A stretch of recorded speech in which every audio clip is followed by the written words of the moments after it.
Yeah, guys, here's just a sample of what the Times editorial board released earlier tonight. Quote, voters, however, cannot be expected to ignore what was instead plain to see.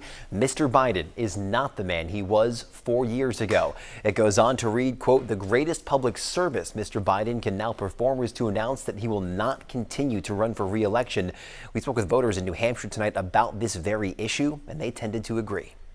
I was sad for President Biden. New Hampshire voters still digesting what they saw on the presidential debate stage, but one thing was clear about President Joe Biden. He was having trouble completing sentences. He was scared, a little disoriented. The Democrats' performance raising new questions about his age and competency, appearing multiple times to stumble through his words and lose his thought.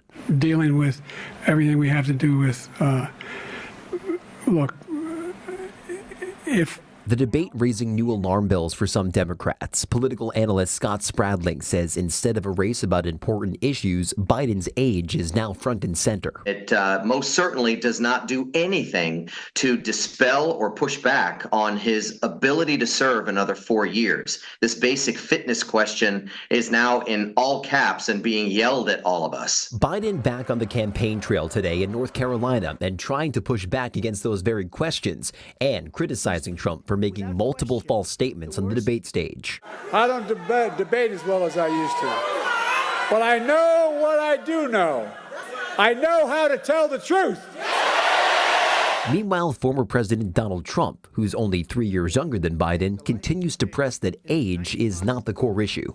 Joe Biden's problem is not his age. It's not his anything, really. It's got no problem other than it's his competence.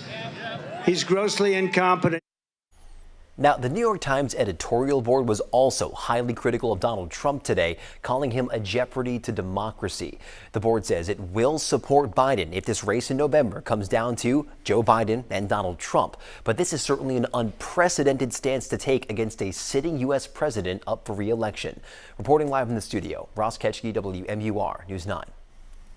Tonight, a senior advisor to the Biden campaign told CNN, quote, the last time Joe Biden lost the New York Times editorial board's endorsement, it turned out pretty well for him.